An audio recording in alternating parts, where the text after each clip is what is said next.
breaking news just moments ago in the Russia investigation.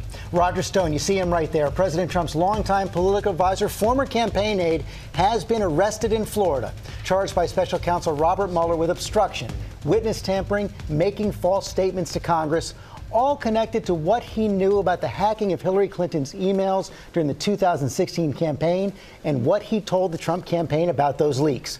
Our Chief Justice correspondent Pierre Thomas starts us off. Good morning, Pierre. George, good morning. That's right. Roger Stone, longtime associate and sometimes informal Trump advisor, was arrested overnight in Fort Lauderdale and charged with 7 federal felonies: obstruction of an official proceeding, 5 counts of making false statements, and 1 count of witness tampering. George, much of this appears to be about WikiLeaks, which obtained hacked information about the DNC and Clinton campaign chairman John Podesta, and then released the documents during the 2016 campaign. The U.S. intelligence community concluded that the documents, which included embarrassing information about the Clinton campaign, was hacked by the Russian government in an effort to help the Trump campaign. According to the charges, in the summer of 2016, Stone spoke to senior Trump campaign officials about WikiLeaks and, quote, information it might have that would be damaging to the Clinton campaign. Stone was then contacted by a senior campaign official who inquired about future releases by WikiLeaks. According to the indictment, once Stone learned that congressional intelligence committees and the FBI had opened investigations regarding Russian interference in the 2016 election, Stone took steps to obstruct the investigations. The special counsel claims that Stone made false statements to the House Intelligence Committee and denied processing or possessing records that contained evidence of his interactions with WikiLeaks. And the special counsel says he attempted to persuade a witness to provide false testimony. George, it's a very lengthy indictment. We're still pouring through it. Much more to come, right. George. There's a lot more to go through it, but we do know that it involves communications he had with the Trump campaign, communications he had with other individuals, and then lying about it, full stop, to the Congress, to the House, to the Special Committee on Intelligence. He is going to appear in court later this morning in Florida. That's right. He's due to have an appearance at about 11 a.m. this morning, George. He'll be processed then.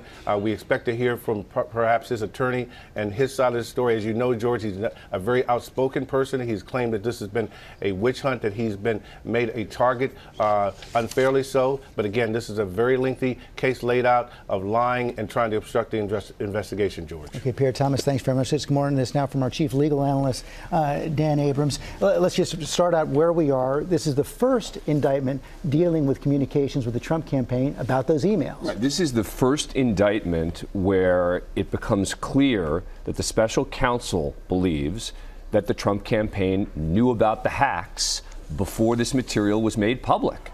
And remember, one of the key charges in this case so far is of the Russians engaged in the hacks. Now, this is related to WikiLeaks, and the key phrases, I think, from this indictment are that a senior Trump official was directed to contact Stone about additional releases and about future releases. July 2016. Correct. And in August, Stone is requesting specific stolen emails from particular dates.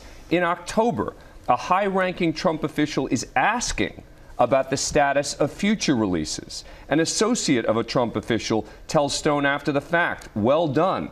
And one of the charges here is false and misleading statements about communications with the Trump campaign, and that he spoke with multiple people in the campaign that's about the what point he I wanted to learned. get to. We don't know who all these individuals are yet. This will come out as we continue our digging over the course of the day. But multiple people in the Trump campaign knew about what Stone was doing. He was in contact with them. That's right. But the most important point to me is, who was he talking to before anything was released? If you want to talk about lying to people in the Trump campaign, lying about conversations you had with people in the Trump campaign after this was released, that's very different in terms of the big picture than who in the Trump campaign knew that this stuff existed before it was released. And it's important that we go back and look at the big picture here. From the day after, basically, President Trump was elected, he and others on his campaign said, I asked him point blank at that press conference in Trump Tower, did you or anyone on your campaign have any contact with Russia?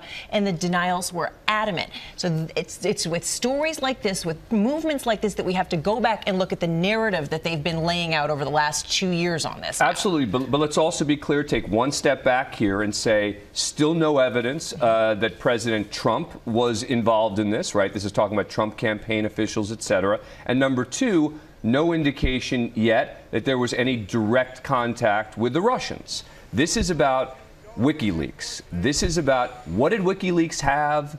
How did they get it?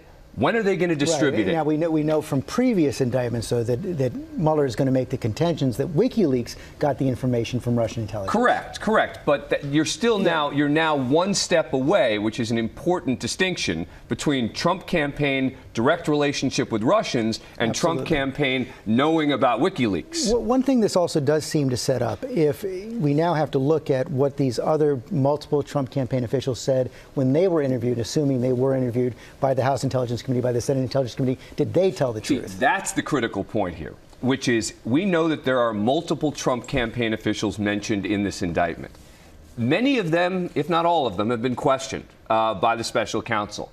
Did they tell the truth? Because the special counsel now clearly believes that they know what happened. And again, to that point, lots of documentation in here. Lots of documents. And that's one of the things that Stone is charged for, by the way, is lying about what documents he has and didn't have. Because he denied he had records, denied he had documents, and then the special counsel comes forward and says, we know you have these documents. We know you have these records. And that's one of the charges he's facing here. Okay, we're going to stay on this all morning long. Dan Abrams, thanks very much. Still waiting to hear what the president has to say as well.